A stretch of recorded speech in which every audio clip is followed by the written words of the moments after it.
உடனே 1 மாசத்துக்குள்ள ஆப்ரேஷன் பண்ணணும்னு சொன்னாங்க. நமக்கு சொல்லி இப்போ 3 மாசம் ஆயிடுச்சு. இதுக்கு மேல ஏதாவது காலதாமதம் ஆகி ரிப்போர்ட் எடுத்துட்டா என்ன பண்ண முடியும்? அந்த பீரோவில் நிற்கிறேன். நான் போய்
மாசத்துக்கு அடிமையாயிட்டியா? அந்த பணத்தை எடுத்து கண்ணனுக்கு கொடுத்துட்டியான்னு கேட்கிறேன்.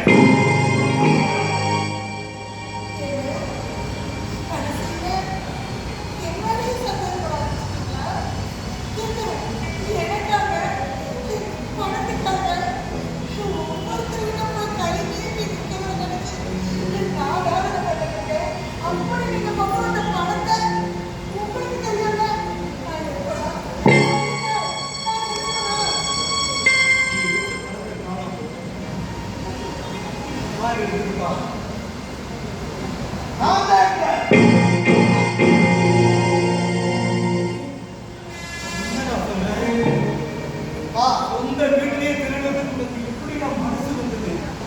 அந்த அம்மா ஆபரேஷனுக்காக வச்சிருந்த பண்ணா போய் எடுத்திருக்கிற இடம் நான் தான் எடுத்தேன். என்னோட அவசர தேவைக்காக எடுத்தேன். ஆபரேஷன் எப்ப வேணா பண்ணலாம்ப்பா. அம்மா குத்துக்கலாட்டா நல்லா அம்மா நம்ம குடும்பத்துக்கு கொலை வளர்க்குறா. ஏதாவது ஒரு ஆபத்துனா என்னை நீ பார்க்கவே முடியாது. இந்த வீட்டுக்கு நீ எப்படி அனாதையா வந்தியோ இதே மாதிரி எங்க 2 பேரையும் பிரிஞ்சு இதே வீட்டுல அணுவணுவா நீ வேதனைப்பட வேண்டி வருதா? வேதனைப்பட வேண்டி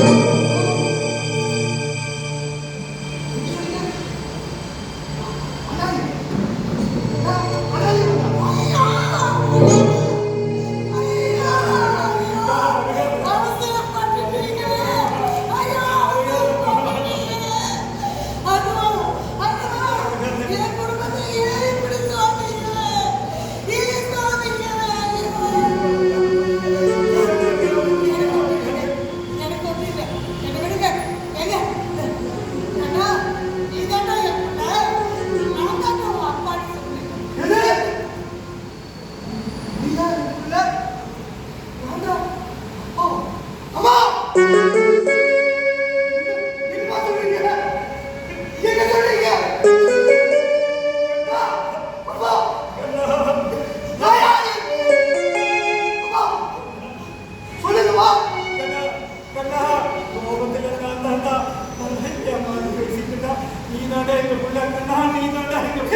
இல்லப்பா. கேட்டா போடுவேன்னு நினைச்சுட்டாருப்பா நானு. இது வராம சொல்லிட்டேன்ப்பா. இதனாலதான்ப்பா உண்மைய என்கிட்ட சொல்லுன்னு போயிட்டாங்க.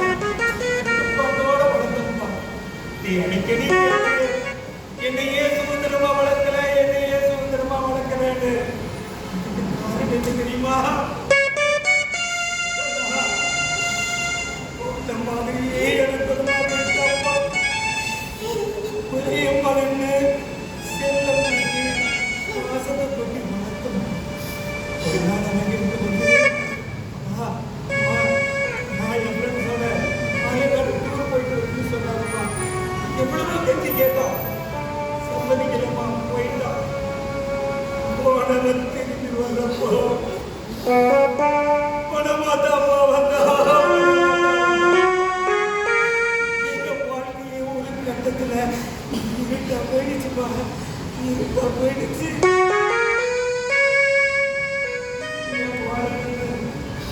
நாங்க 2 பேரும் நினைச்சிட்டு இருந்தோம்ப்பா. அப்பா இந்த அம்மாவுக்கு செக்கப்புக்காக ஆஸ்பத்திரி போனோம். இங்க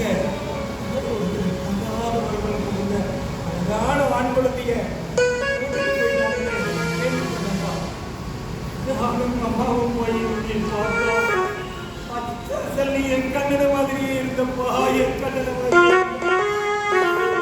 அம்மா பொண்ணு போக ஆரம்பிச்சுட்டா. சரி, அவனுடைய வேதனை எல்லாம் தீரட்டும்.